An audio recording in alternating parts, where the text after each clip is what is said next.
Previously on Road to Lorettas. All the fast riders are there. Everybody's over there. Like if you say you want Lorettas, it's something really important.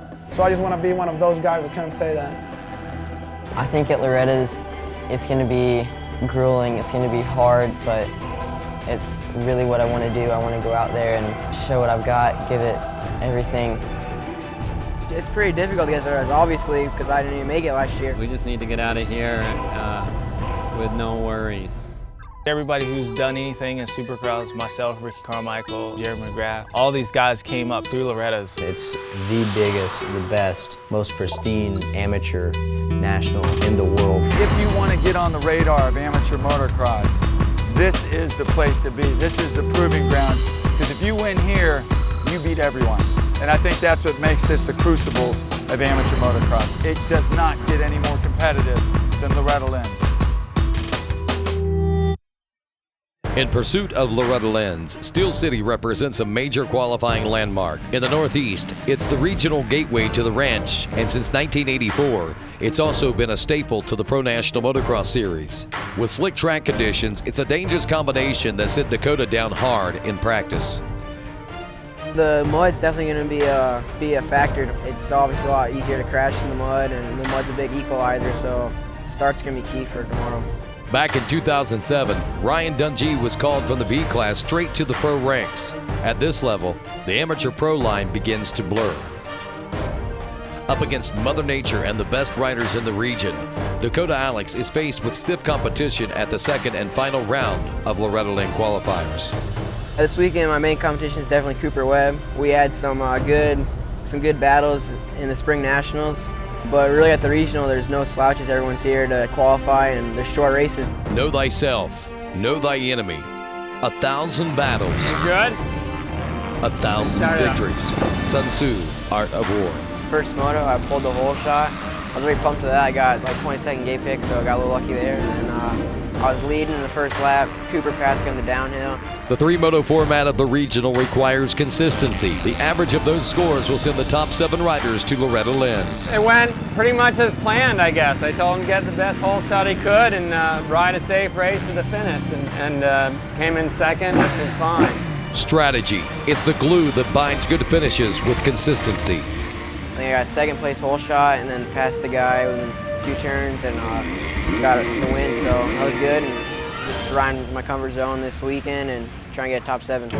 With nearly 800 riders in attendance for the Southeast Regional and a qualifying spot at stake, riders prep for a solid weekend of racing at the Deep South's premier racetrack. We're in the Southeast Regional Alabama Mill Creek, and I'm just trying to qualify so I can get to Loretta's in the 250B mod and the 450B mod.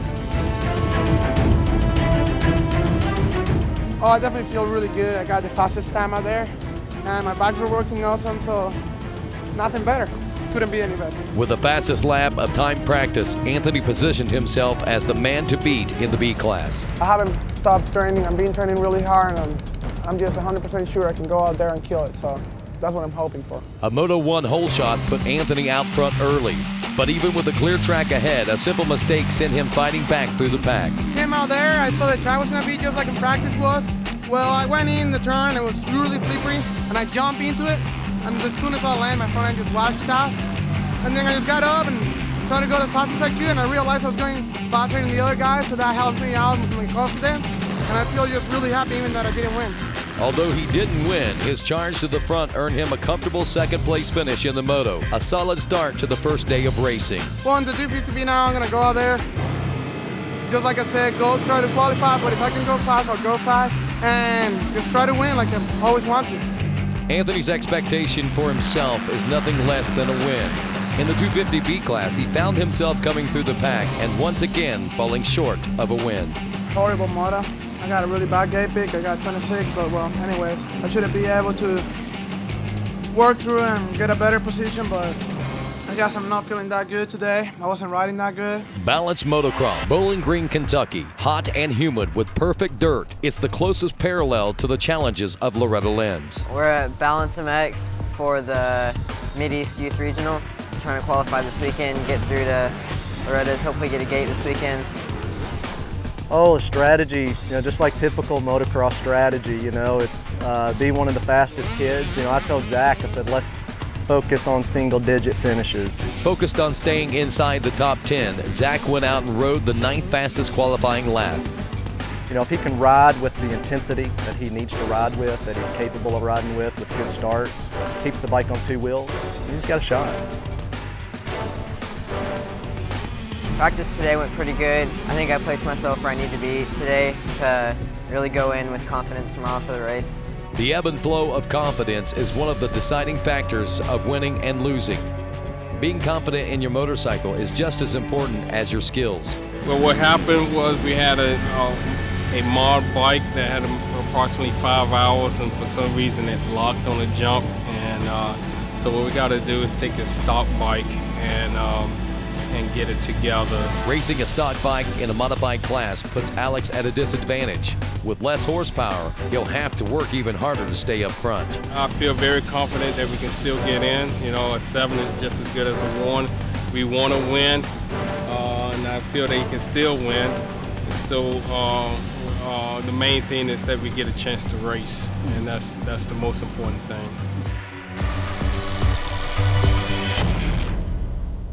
Back in Pennsylvania, Dakota's competitor and former teammate Cooper Webb posted the top finishes of the day of racing. There's nothing to prove by going for Cooper right now. It means nothing.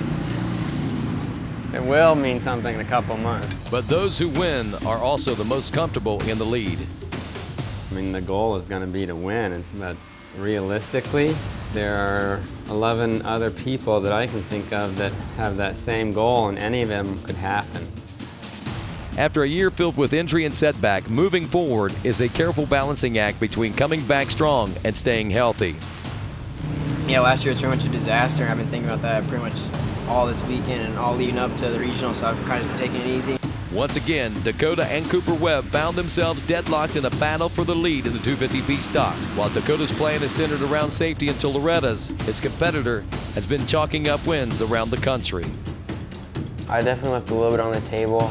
Well, definitely speed-wise, but more like aggression-wise. So I really just take my time through when I was passing people, and definitely just rode way in my comfort zone. He hopes that holding back now will give him the surprise advantage at Loretta's. Came here and rode clean, smooth, smart, and qualified. And now I'm heading back down to Georgia, get used to the heat, start training, and yeah, it's gonna be game time once Loretta's comes around. At the highest level, racing to the edge and beyond it is a matter of psychology.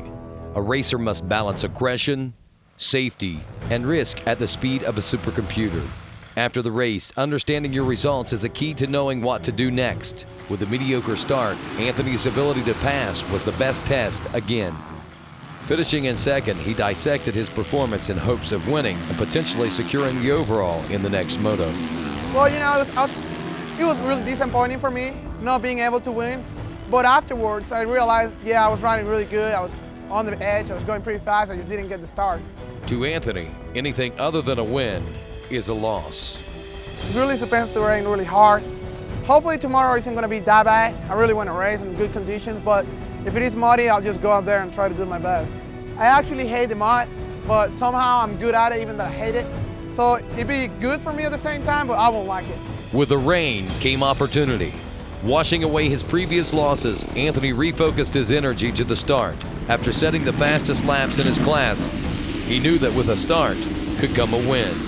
His hunch paid off. A start worthy of Ricky Carmichael himself gave Anthony the edge he needed. His skills in the mud led him to win the rest of the motos on the day. It feels amazing to end off the week like this, and I ended up really good winning both of the last motos. So I'm happy. I'm going to go back to MTF, train harder. And I know the competition's not as easy as I thought, but hey, I'm gonna train double hard. Coming soon on Road to Loretta's. As the regionals round off, our 5 racers that have yet to qualify learned that making it to Loretta's is just as hard as they imagined. Victory and defeat. We see which racers have what it takes to make it to the most prestigious amateur motocross national on earth. Going into tomorrow is going to be a different deal because it's both divisions combined, so that's going to be a harder race, and hopefully I can hold up my end of the deal on it and finish strong.